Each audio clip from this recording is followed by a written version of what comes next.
안녕하세요. 고안입니다. 뒤죽박죽 성경 읽기 오신 것을 환영합니다. 저는 월요일부터 금요일까지 매일 밤 10시에 성경을 읽어드리고 있습니다. 신약 위주로 읽고 있고, 버전은 새 번역 버전이에요. 지금은 로마서를 읽고 있고, 이전에는 에베소서, 요한복음, 그리고 요한 1, 2, 3서 이렇게 읽었습니다. 제가 순서 정해놓지 않고 뒤죽박죽 섞어서 읽고 있어요. 그리고 중간중간 수다도 떨고 제 경험담, 저의 개인적인 생각 이런 것들도 함께 나누고 있습니다. 밤에 하루 마무리 하시기 전에 라디오처럼 편안하게 들으시라고 영상 제작하고 있어요. 많이 들어주세요. 일단 오늘은 어제는 제가 로마서 2장까지 읽었어요. 그래서 오늘은 3장, 4장 이렇게 읽고 그 다음에 시간을 봐가면서 제가 또 재미있는 경험담 있으면 생각나면 말씀해 드릴게요. 그러면 일단 우선 읽도록 하겠습니다. 로마서 3장. 그러면 유대 사람의 특권은 무엇이며 할례의 이로움은 무엇입니까? 모든 면에서 많이 있습니다. 첫째는 그들이 하나님의 말씀을 맡았다는 것입니다. 그런데 그들 가운데서 얼마가 신실하지 못했다고 해서 무슨 일이라도 일어납니까? 그들이 신실하지 못했다고 해서 하나님의 신실하심이 없어지겠습니까? 그럴 수 없습니다. 사람은 다 거짓말쟁이이지만 하나님은 참되십니다. 성경에 기록된 바 주님께서는 말씀하실 때 의로우시다 인정을 받으시고 재판을 받으실 때 주님께서 이기시려는 것입니다. 한 것과 같습니다. 주님께서는 말씀하실 때 의로우시다 인정을 받으시고 재판을 받으실 때 주님께서 이기시려는 것입니다. 한 것과 같습니다. 그런데 우리의 불의가 하나님의 의를 드러나게 한다면 무엇이라고 말하겠습니까? 우리에게 진노를 내리시는 하나님이 불의하시다는 말입니까? 이것은 사람들이 말하는 방식으로 내가 말해본 것입니다. 절대로 그럴 수 없습니다. 만일 그렇다면 하나님께서 어떻게 세상을 심판하실 수 있겠습니까? 다음과 같이 반박하는 사람도 있을 것입니다. 나의 거짓됨 때문에 하나님의 참되심이 더욱 분명하게 드러나서 하나님께 영광이 돌아간다면 왜 나도 역시 여전히 죄인으로 판정을 받습니까? 더욱이 좋은 일이 생기게 하기 위하여 악한 일을 하고 말할 수 있겠습니까? 사실 어떤 사람들은 우리가 그런 말을 한다고 비방합니다. 그런 사람들은 심판을 받아야 마땅합니다. 그러면 무엇을 말해야 하겠습니까? 우리 유대 사람이 이방 사람보다 낫습니까? 전혀 그렇지 않습니다. 유대 사람이나 그리스 사람이나 다 같이 죄 아래에 있음을 우리가 이미 지적하였습니다. 성경에 이렇게 기록되어 있습니다. 의인은 없다. 한 사람도 없다. 깨닫는 사람도 없고 하나님을 찾는 사람도 없다. 모두가 곁길로 빠져서 쓸모가 없게 되었다. 선한 일을 하는 사람은 없다. 한 사람도 없다. 그들의 목구멍은 열린 무덤이다. 혀는 사람을 속인다. 입술에는 독사의 독이 있다. 입에는 저주와 독설이 가득 찼다. 발은 피를 흘리는 일에 빠르며 그들이 가는 길에는 파멸과 비참함이 있다. 그들은 평화의 길을 알지 못한다. 그들의 눈에는 하나님을 두려워하는 빛이 없다. 율법에 있는 모든 말씀이 율법에 있는 모든 말씀이 율법 아래 사는 사람에게 말한 것임을 우리는 압니다. 그것은 모든 입을 막고 온 세상을 하나님 앞에서 유죄로 드러내려는 것입니다. 그러므로 율법의 행위로는 하나님 앞에서 의롭다고 인정을 받을 사람이 아무도 없습니다. 율법으로는 죄를 인식할 뿐입니다. 그러나 이제는 율법과는 상관없이 하나님의 의가 나타났습니다. 그것은 율법과 예언자들이 증언한 것입니다. 그런데 하나님의 의는 예수 그리스도를 믿는 믿음을 통하여 오는 것인데 모든 믿는 사람에게 미칩니다. 거기에는 아무 차별이 없습니다. 모든 사람이 죄를 범하였습니다. 그래서 사람은 하나님의 영광에 못 미치는 처지에 놓여 있습니다. 그러나 사람은 그리스도 예수 안에서 얻는 구원으로 말미암아 하나님의 은혜로 값없이 의롭다는 선고를 받습니다. 하나님께서는 이 예수를 속죄 제물로 내주셨습니다. 그것은 그의 피를 믿을 때에 유효합니다.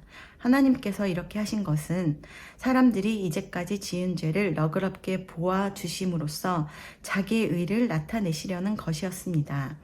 하나님께서 오래 참으시다가 지금 이 때에 자기의 의로우심을 나타내신 것은 하나님은 의로우신 분이라시는 것과 예수를 믿는 사람은 누구나 의롭다고 하신다는 것을 보여주시려는 것입니다.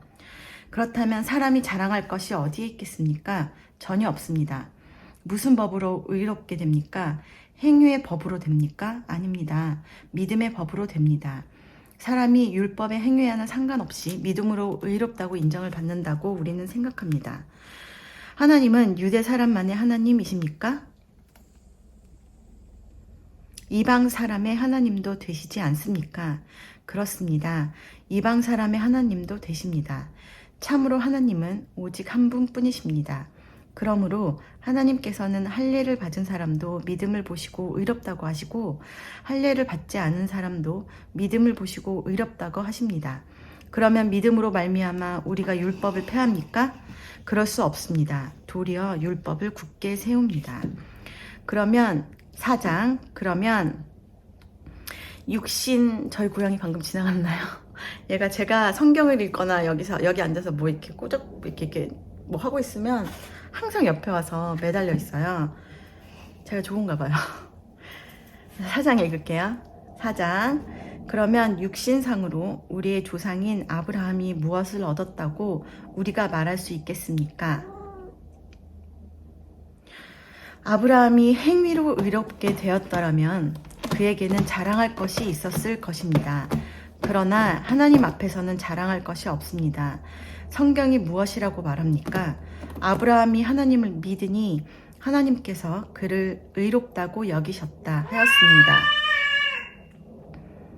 그리고 저렇게 신나게 운답니다. 양해를 좀 부탁드려요. 성경이 무엇을 말합니까? 아브라함이 하나님을 믿으니 하나님께서 그를 의롭다고 여기셨다 하였습니다. 일을 하는 사람에게는 품삯을 은혜로 주는 것으로 치지 않고 당연한 보수로 주는 것으로 생각합니다. 그러나 경건하지 못한 사람을 의롭다고 하시는 분을 믿는 사람은 비록 아무 공로가 없어도 그의 믿음이 의롭다고 인정을 받습니다. 그래서 행한 것이 없어도 하나님께서 의롭다고 여겨주시는 사람이 받을 복을 다윗도 다음과 같이 말하였습니다. 하나님께서 잘못을 용서해 주시고 죄를 덮어주신 사람은 복이 있다. 주님께서 죄 없다고 인정해 주실 사람은 복이 있다.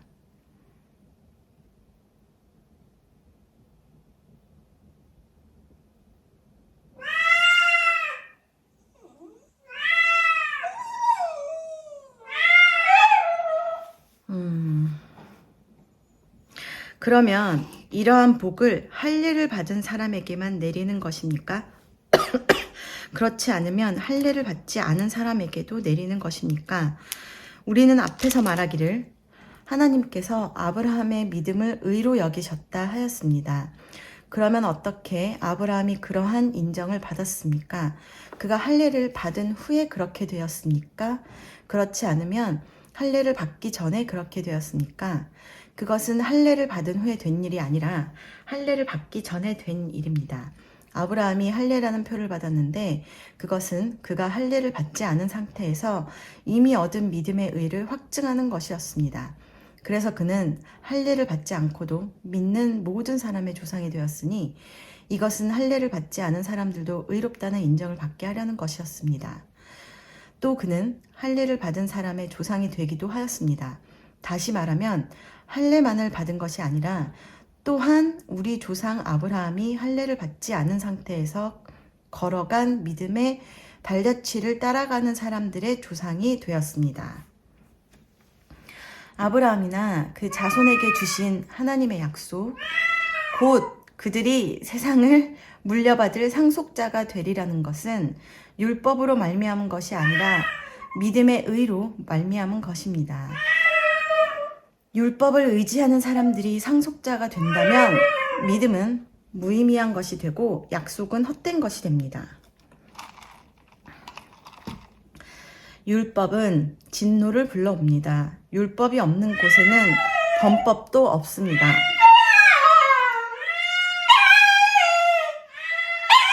죄송해요. 잠깐 끊었어요. 잘 고양이가 랑 강아지가 너무 울어서. 네, 연결해서 읽을게요.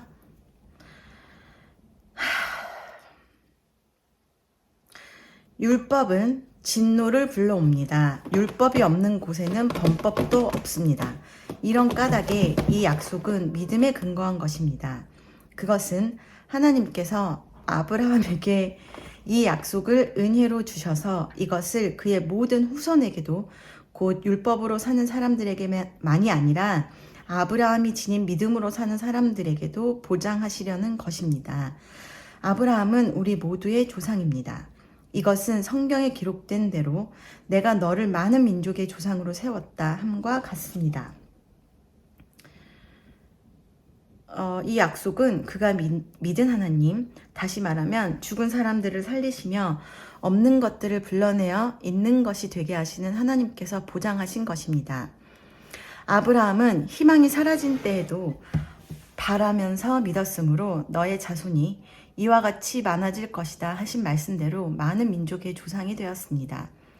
그는 나이가 100세가 되어서 자기 몸이 이미 죽은 것이나 다름없고 또한 사라의 태도 죽은 것이나 다름없는 줄 알면서도 그는 믿음이 약해지지 않았습니다. 그는 하나님의 약속을 믿고 의심하지 않았습니다. 오히려 그는 믿음이 굳세어져서 하나님께 영광을 돌렸습니다. 그는 하나님께서 스스로 약속하신 바를 능히 이루실 것이라고 확신하였습니다. 그래서 하나님께서는 이것을 보시고 그를 의롭다고 여겨주셨습니다. 그가 의롭다는 인정을 받았다 하는 말은 아브라함만을 위하여 기록된 것이 아니라 하나님께서 의롭다고 여겨주실 곧 우리 주 예수를 죽은 사람들 가운데서 살리신 분을 믿는 우리까지도 위한 것입니다. 예수는 우리의 범죄 때문에 죽임을 당하셨고 우리를 의롭게 하시려고 살아나셨습니다. 네, 그래서 오늘은 일단 이만큼만 읽도록 하겠습니다. 5장을 더 읽을까 라고 생각은 하고 있지만 네, 오늘은 여기까지만 하고요. 제가 이걸 녹화하고 바로 나가야 돼서 일단 조금 서둘러 오늘은 마무리를 할게요.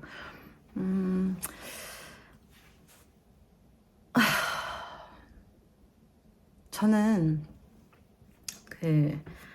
잠깐 아주 살짝만 이야기를 하자면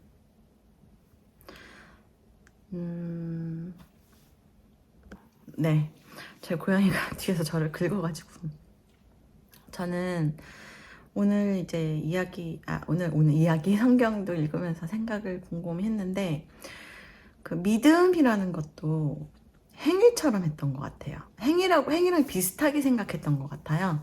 그러니까 믿음도 내가 뭔가를 해서 더 깊은 믿음, 더 성숙한 믿음을 가질 수 있다라는 그런 좀 교만하고 어리석은 생각을 하면서 살았던 것 같아요. 사실 믿음이라는 것도 하나님이 주시는 건데 하나님께서 믿음을 주시고 또 그러니까 그 은혜로 이제 믿음을 주시고 또 구원에 이르기까지 해주시는 건데 우리를 먼저 사랑하시고 우리를 이미 태초에 정해 놓으시고 우리에 대한 것까지 다 계획해 놓으신 것은 하나님이신데 내가 뭔가를 해서 내가 믿음이 생기고 또 그 믿음을 내가 노력해서 붙잡아야 된다라고 생각을 했어요. 그래서 뭔가를 해야 된다. 봉사도 열심히 해야 되고 진짜 막 교회 열심히 나가야 되고 물론 그렇게 못하니까 이제 문제죠. 그래서 못하는 거에 대한 죄책감을 가지고 있고 그리고 뭔가 막 저는 그 믿음이 좋다 안 좋다라는 말 자체는 좀 이해를 잘 못해요. 왜냐면 믿음을 믿는 거지 믿음에 좋고 나쁨이 있다는 게 믿음의 질이 좋다는 건가? 무슨 말인지 잘 못 알아들어요. 믿음이 이제 좀 더 깊고 더 성숙하다 이런 말은 이해가 되는데 그래서 어쨌거나 이제 뭐 이제 그냥 일반적으로 말하기를 저분은 믿음이 참 좋으셔. 나는 믿음이 참 아직은 좀 그래, 믿음이 강해, 약해, 이렇게 말하는 거는 좀 이해가 되니까, 그러면 나는 믿음이 아직은 좀 약해, 하나님에 대한 믿음이 그렇게 많지 않아. 그러니까 그 믿음이 강하지 않아, 이러면서 저를 정죄하기도 했고, 또 나보다 못한 것 같은 사람이 있으면 또 우쭐하기도 했고, 뭐 이랬던 것 같아요. 근데 이 믿음이라는 것 자체를 하나님께서 주시고, 또 하나님께서 나를 택하셨고, 하나님께서 나에게 은혜를 주시고, 또 하나님께서 나를 붙들고 계신다라는 그 말씀을 듣고 나서 참 많이 뉘우치기도 했고, 그리고 또 되게 그 반면 또 엄청 자유하고, 그렇습니다. 그래서 이 나의 인생 자체를 하나님께서 붙들고 계시는구나. 내가 실수해도 넘어져도 하나님께서 다시 일으켜 주실 거다. 라는 지금 그런 확고한 믿음까지는 아니더라도 그렇게 이제 더 확장될 수 있을 것 같아요. 그 믿음에 대한 그 말씀을 듣고 나서 하나님이 다 주시는 거다. 그러면 나의 삶 전체도 하나님께서 다 주관하고 계신 거니, 그러면 이제 나는 내가 할 것은 그저 최선을 다해 오늘을 행복하게 사는 거구나. 뭐 이거는 항상 머리로 알고 있었지만 이제 좀 더 정말 저의 마음에 정말 이렇게 스며들기 시작한 것 같아요. 그래서 그만큼 자유해지고 있습니다. 혹시 저처럼 믿음이 약하다고 생각하셔서 죄책감을 갖고 계시거나, 또 나의 인생이 무너져 내릴까봐 불안해하시는 분들, 저를 포함해서 저희 모두 하나님을 믿고 의지하고 하나님께서 저희를 붙잡아 주고 계시다는 것을 믿고, 오늘 저녁도 평온하셨으면 좋겠고, 또 내일 하루도 화이팅 하셔서 기쁨으로 보내셨으면 좋겠습니다. 그럼 여러분, 오늘 끝까지 들어주셔서 너무 감사하고요. 저는 내일 저녁 10시에 또 뵙고, 여러분 모두 숙면치 하시고 예쁜 꿈 꾸시고 꿀잠 주무시라고 제가 기도할게요. 그러면 여러분, 저는 내일 뵙겠습니다. 안녕히 주무세요. 빠이.